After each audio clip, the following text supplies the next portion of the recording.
میں اور میرا ایک دوست منتظر، ہم پاکپتن گئے تھے بابا فرید گنج شکر کے مزار پر۔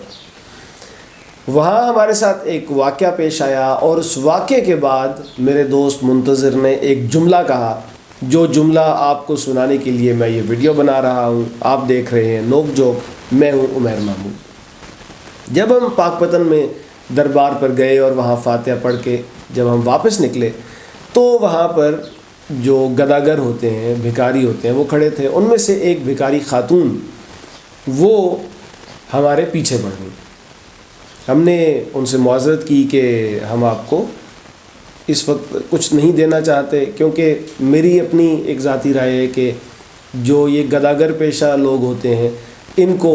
میں کچھ نہیں دیتا۔ یہ میری ایک رائے ہے، کئی لوگ اس سے اختلاف بھی کرتے ہیں، اور میں اپنی رائے پہ بہت زیادہ یہ بھی نہیں سمجھتا کہ میری رائے ہی درست ہے اور جو لوگ ان بیکاری پیشہ افراد کو پیسے دے دیتے ہیں وہ غلط ہے۔ ایسا کچھ نہیں ہے، لیکن میری ایک رائے ہے تو میں نے اس رائے پر ان خاتون سے معذرت کی، اور میرا جو دوست ہے منتظر اس نے بھی ان سے معذرت کی۔ لیکن کیا ہوا کہ باقی سارے جو بھکاری وہاں موجود تھے وہ تو پیچھے ہو گئے، لیکن یہ خاتون یہ ہمارے پیچھے پڑ گئی، اور جو ان کی عمر تو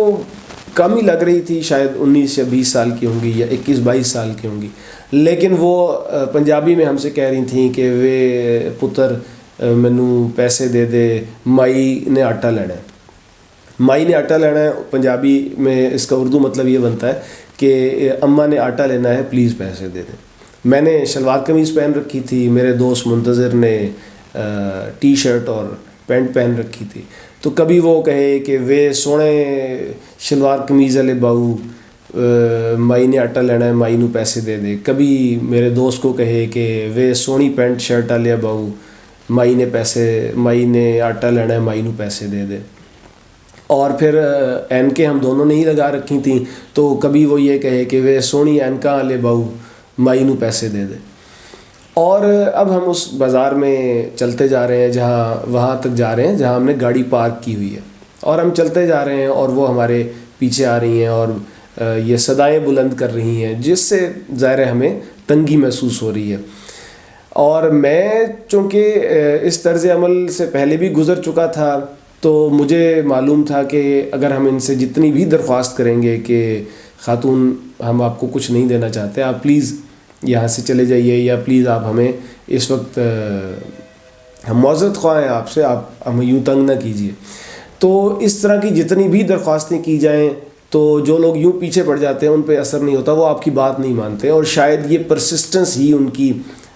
روزی کا ایک ٹیکٹک ہے، ان کی روزی کا ایک گر ہے۔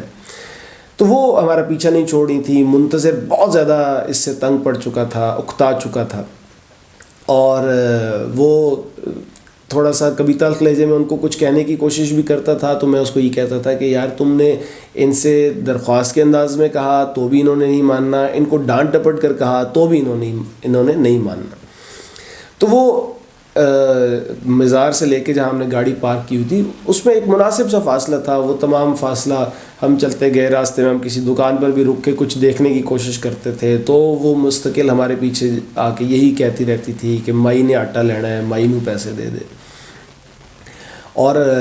ہم کبھی ان سے معذرت کرتے تھے، کبھی سنی انسنی کرنے کی کوشش کرتے تھے۔ یہ سب چلتا رہا، اور وہ ہم پارکنگ تک پہنچ گئے۔ پارکنگ میں ہم گاڑی میں بیٹھے تو بھی وہ اسی طرح سے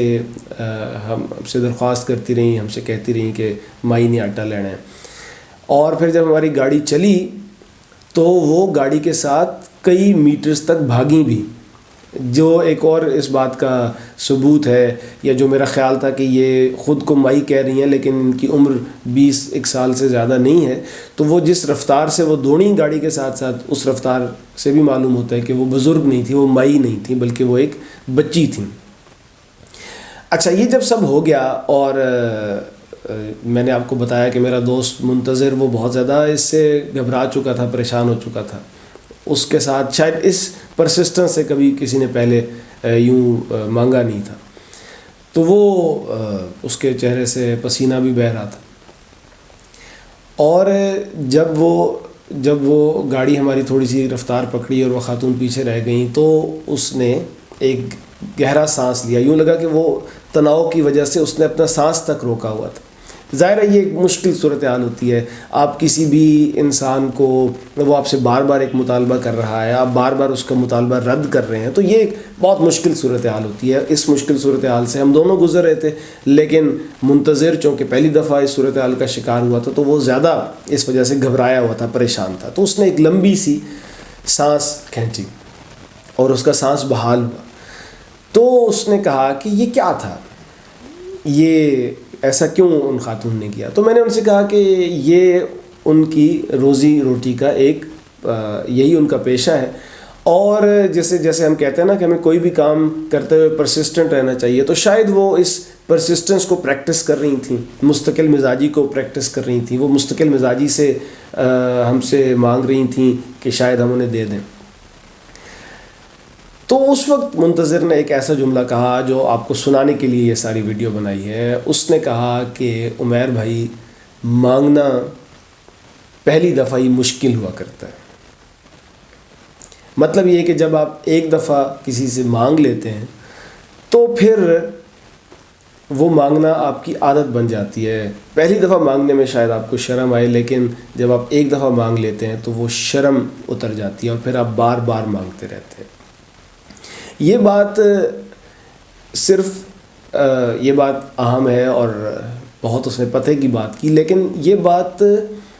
اس کا پھیلاؤ بہت زیادہ ہے، یہ کئی جگہوں پہ منطبق ہوتی ہے، یہ صرف افراد پر ہی نہیں بلکہ اقوام پر بھی اس بات کا اطلاق ہوتا ہے۔ وہ ایسے کہ جن قوموں کو بھی مانگنے کی عادت پڑ جاتی ہے، پھر ان کی شرم اور جھجک ختم ہو جاتی ہے اور پھر وہ مانگتی رہتی ہیں، مانگتی چلی جاتی ہیں، پھر ان کے اندر خودداری اور عزت نفس